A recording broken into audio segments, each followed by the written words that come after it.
All right. Josh Wolfe, thank you so much for being here. Good to be with you, Nick. Let's just get right into it. You've recently said that we once looked to science fiction for escape, and now we look to it for instruction. That our scientists and storytellers seem locked in a symbiotic exchange of ideas. We're sitting in the storytelling capital of the world. Tell us about the narrowing divide between sci-fi and sci-fact. Yeah, so my riff is always that either our scientists are becoming more creative because they're compounding with the technologies and the instruments that they have, or our sci-fi authors are becoming less creative. I don't actually think that's necessarily true, but so many entrepreneurs, engineers, founders are inspired by the canon of science fiction. And whether that's Star Wars, Star Trek, graphic novels, comic books, and we actually go into the archives of that and try to trove and pull from it. If you take a few of our recent companies, it was literally X-Men, which everybody's seen either the movies or read the graphic novels or the comic books, when you have mutants that are literally shooting lasers out of their eyes or conjuring fire from their fingers and levitating invisibly. And we basically said, look, in reality, there's 8 billion people on Earth. And if there's a 1 in a billion chance of some crazy phenotype, some actual trait that might be in a person, then there should be 8 people walking around that, for example, can drink alcohol without getting liver disease, or eat fatty foods without gaining weight, or walk in the Himalayas at the highest altitudes and not need oxygen, or plunge the depths of the ocean and be able to hold their breath for long periods of time. These sort of rare variants. And so we ended up starting a company called Variant Bio and tried to find these outlier people that are in outlier parts of the world with outlier traits.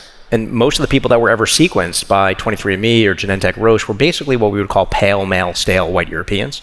But most of the really interesting genetics are co-sanguineous, people that are sort of genetic islands. And we started this company. I hired away the head of the Bill and Melinda Gates Foundation investment program, who was putting out $2 billion a year. He's like a mensch on a mission, and he took the helm, raised $150 million, and now has 17 partnerships all over the world, from the Maoris in New Zealand to the Faroe Islands, East Africa, Uganda, Pakistan, and 4 drugs going into the clinic. So totally inspired by sci-fi. Wow. Have they figured out how to make all of us sleep only 4 hours and get more out of our days? Sleep is actually one of them. And another one is people that live in a weird part of South America that have a genetic condition that raises their body temperature, so their basal metabolic rate. They evolved because the precipitous drops in temperature. And so the idea there is, could you create some fat-burning drug that raises your metabolism while you're sleeping and you burn sleep while you sleep? Most of it today is very practical. It's focused on 2 main indications for the 4 drugs, for liver and kidney. But that's one that literally came out of X-Men. Wow. And we like finding stuff like that. There's another one where we actually spun it out of Google, where I was obsessed with some graphic novels that were talking about digitizing smell. So if you think about, our phones have eyes and ears, right? They've got cameras that can see and record and play back, and you've got microphones that can hear and play back, but you can't record smell. When you think about Proust in Search of Lost Time, he bites into the Madeleine and it harkens back to his childhood and all the memories that flood and flow, and then the narrative story unravels. We should be able to walk into a cafe and smell, what is that smell, and be able to record and share it. You should be able to smell something and share the first shampoo that harkens back to your first kiss, and the smell of your grandparents' home, and a great meal you had, or a terrible thing that's disgusting. And so we found this group out of Google and spun them out. It's called the Osmo, and they are digitizing smell, and it's straight out of science fiction.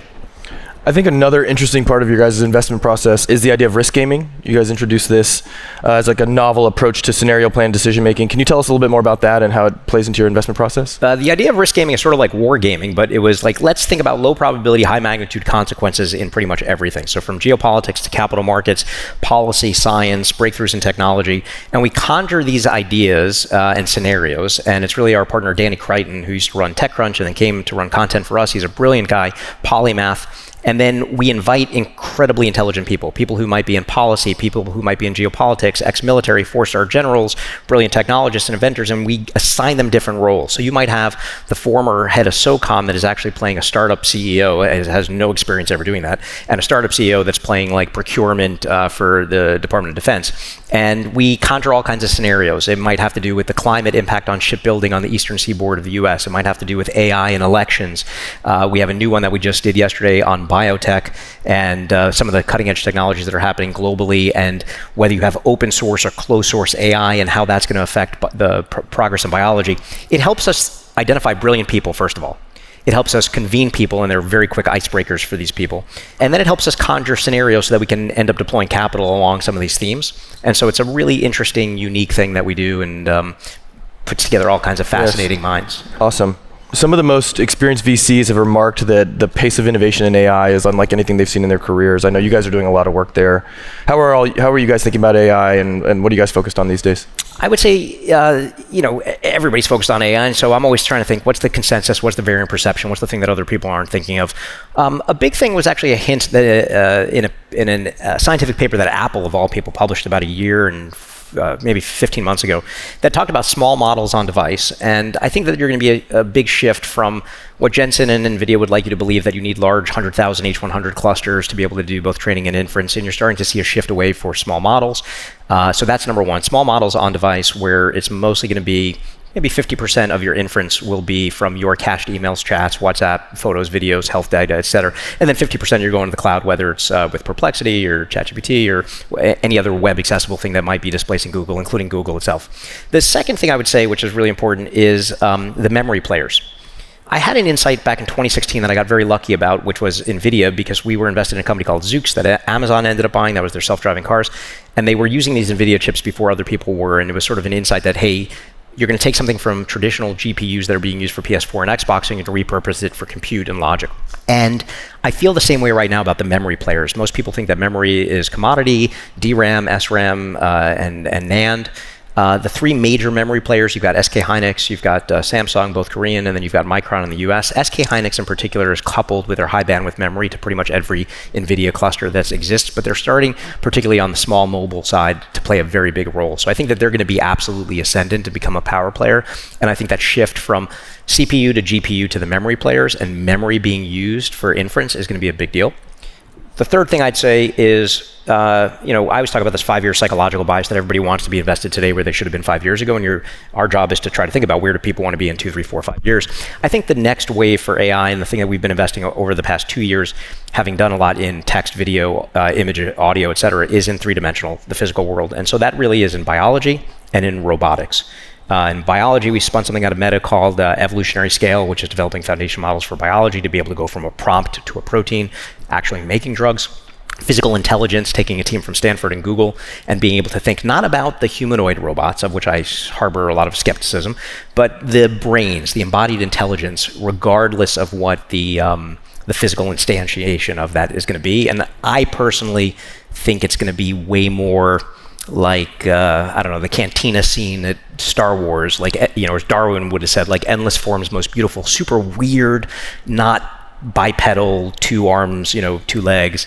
But the thing that you look at this and you're like, holy shit, like how did it do that? And it's just, 7 different arms moving in weird constructs. And that to me is the future of robotics. I want to go back to the humanoid thing. I can't let you off the hook there. I think it was Vinod this morning said he expects billions of bipedal robots to be roaming the earth. I think it was 2040. What do you make of that, and do you believe in the humanoid thing? Well, I think if it's Elon and he's doing his Optimus robots, which those were, by the way, teleoperated, right? They weren't actually autonomously programmed and whatnot, except for the choreographed dance.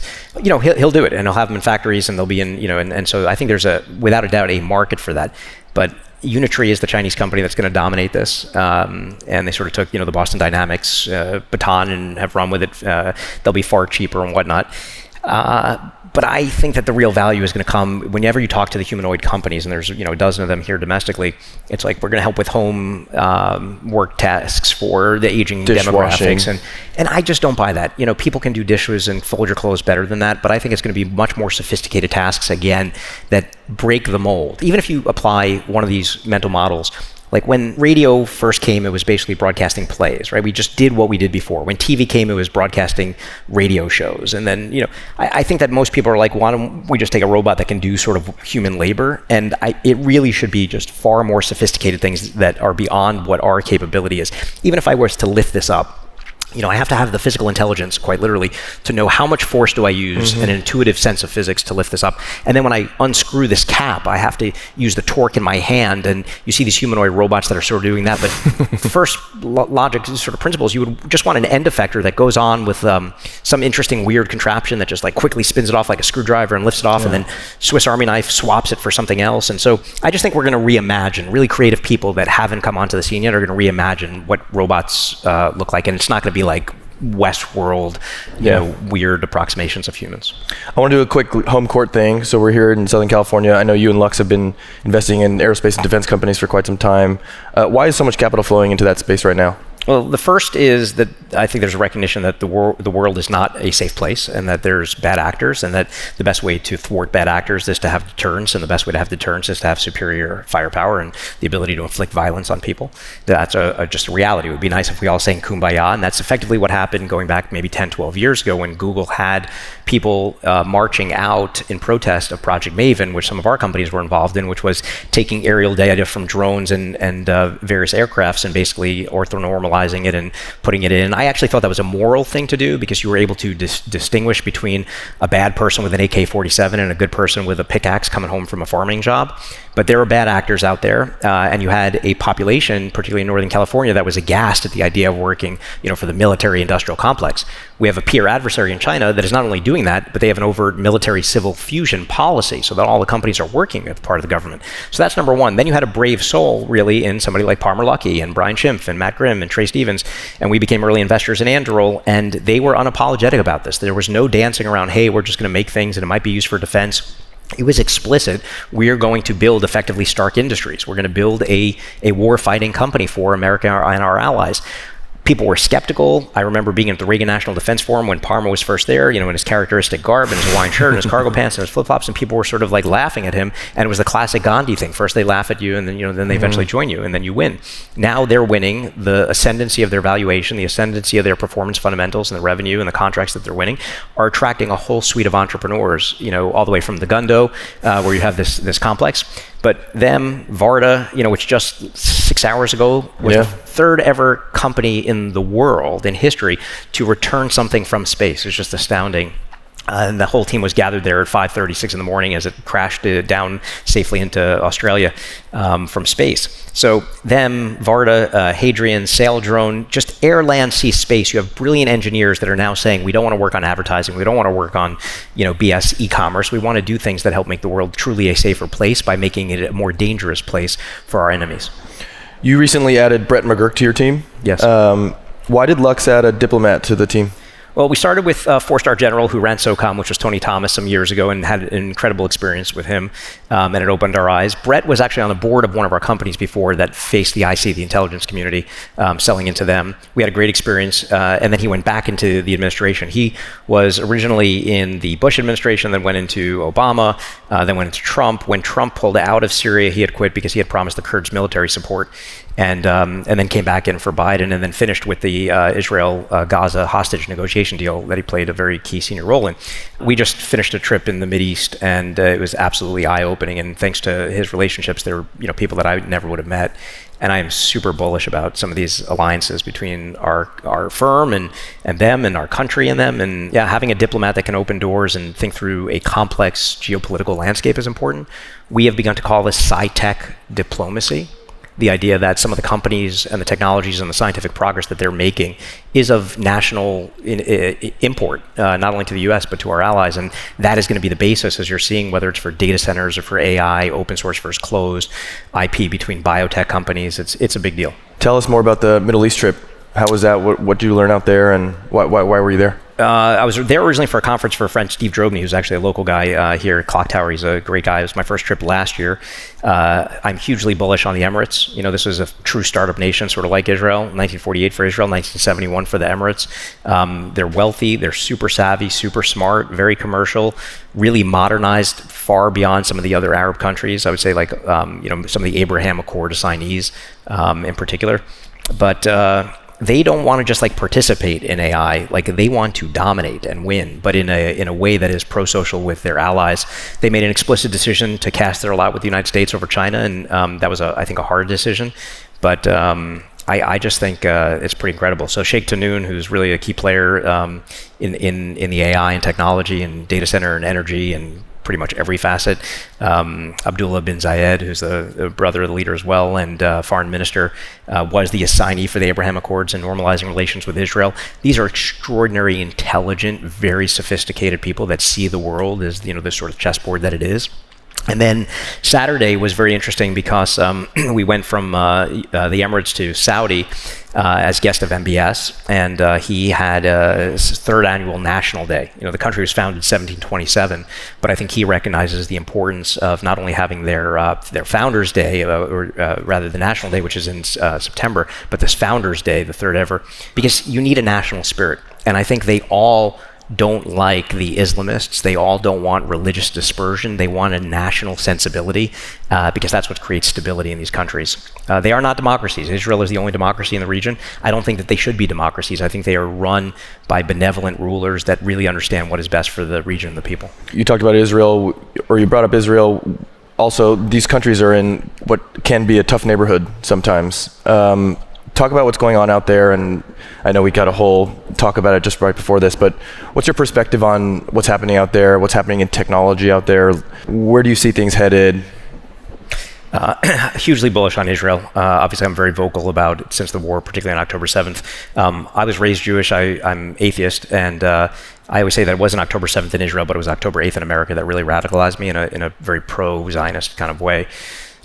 We made our first 2 ever investments in Israel. Both of them are defense companies. One is sort of leaked, one is a little bit more stealth. But I truly believe that this is going to be the greatest generation in Israel, much like you had in World War II, the greatest generation in the United States. You have people that already were sophisticated engineers and computer scientists and material scientists, and truly like Renaissance people that are dedicated to national service, a sense of community, and a sense of serious education.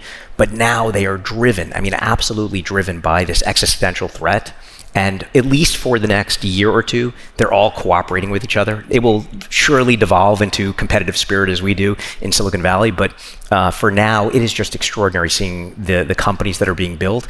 And frankly, us and probably 4 or 5 other venture funds that didn't have a presence there are spending a lot of time there. My partnership has made, will be 3 trips in just the past few months. And we're going to have a very serious presence there. So very bullish on the region. Very bullish on our prior speaker. I've met with him before, I had dinner with him. Absolutely brilliant. It would be the greatest peace dividend in the world to see a free and open Iran. So that is like super bullish. And, I think you have a reasonable probability that in addition to Bahrain and UAE and already, Jordan, Egypt, but you could see Syria, coming in and joining the Abraham Accords. You could see Saudi normalization, nearly imminent. And it would just absolutely transform the region economically, technologically, militarily, under a security umbrella that would really thwart CRINC, which is China, Russia, Iran, North Korea, and would be a great thing.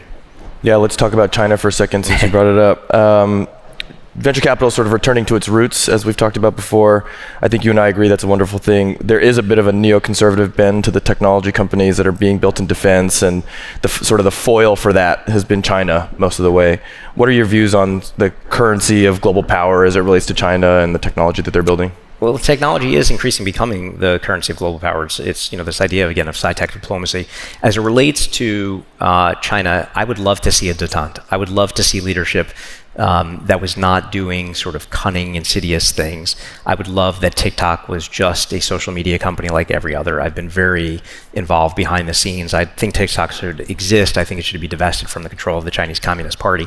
And there are very different aims, and they've been explicit about those aims, and they're published in documents, and you can see, again, this military-civil fusion and some of the undermining tactics that are being done. How real is that? Like all the sort of psyops that we hear about on TikTok and all that stuff, is that like pretty? I think it's very real in that they have found an effective vector to find seams of divisiveness in our society and rip them apart further. And I think, in the Cold War, we never gave Russia a dedicated channel to give us propaganda and influence youth who might oppose military or certain policies we have. We certainly in World War II never gave Germany, its own dedicated channel.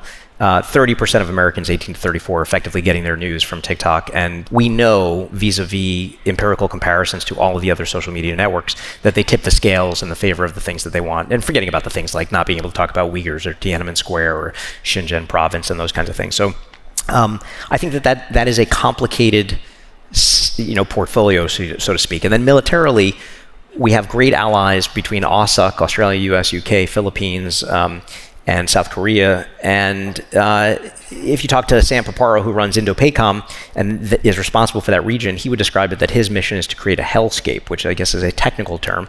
But he will describe, the military surface area there. You've got 40 amphibious ships that you're up against. You've got 50 subs. You've got 200 surface combatants, 2,000 fighter jets, 3,000 unmanned systems, 750 satellites, and then 200,000 mechanized infantry. This is like the game board.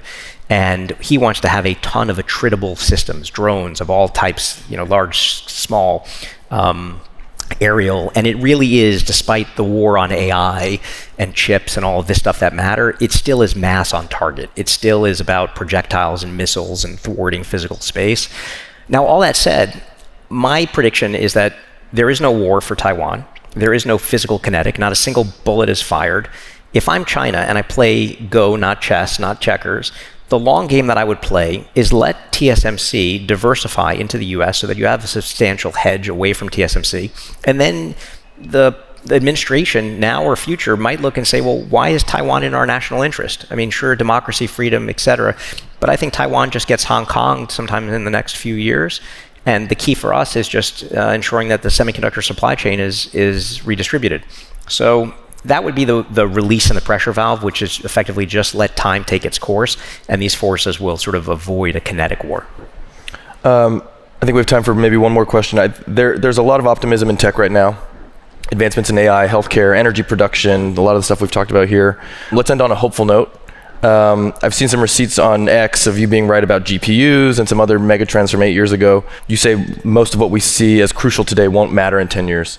What will matter in 10 years? In 2035, what do we have to look forward to? Yeah, and I always say this because when I was young, my mother said, you need to learn Japanese and golf because that was the rising power. The past generation, it's been you need to learn Mandarin and coding. And I would argue that AI has gotten so good that you probably in the next half generation don't need to know either of those things because you can have effectively Babelfish and code generation through Cognition and Cursor and others.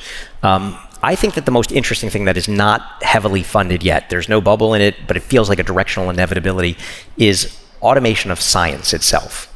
I believe that in the same way, if you were in a band in the past 15, 20 years, you would go to a studio, you would rent time, you would rent instruments, you'd coordinate physical presence. All of a sudden you have Logic Pro Tools, GarageBand, you can be anywhere and do that. I think the same thing will happen with science, that you will effectively have robots running automated scientific labs. I will be able to be on the beach in the Bahamas, pull up an iPad, dial up an experiment with the same sort of time sequence that you would of a musical notation and a composition. The robots will run the experiment with perfect fidelity. You will solve the reproducibility crisis. You will probably have to engineer in some stochastic randomness because so many great scientific experiments happen and it's like, that's funny. How did that happen? So you need some happy accidents. But then at the end of it, it will come up with the experiment and the result will then reverse prompt you and say, hey, there's a paper from 1972 and a paper from 1996. This might be a spurious correlation, but would you like to rerun the experiment, changing the titration of this from 5 millimeters to 10 milliliters, introducing this chemical? And you just sitting there on the beach and you say, yes, and it runs it again. You can't go faster than the speed of chemistry and reactions, and you can add catalysts. But I think that the countries and the companies that are able to basically automate science, which results in the production of knowledge, drugs, materials, new breakthroughs, are going to absolutely rule the world. So that would be a thing that I think in 10 years is probably, for my kids, I would say figure out how to get involved in the automation of science. Awesome. This was great. I wish we had more time. We'll just have to have you back at some point. Thank you so much for being here. I know you have a million places you could be right now, but we really appreciate that you're here. Thanks, Nick. Yeah, thanks, Josh.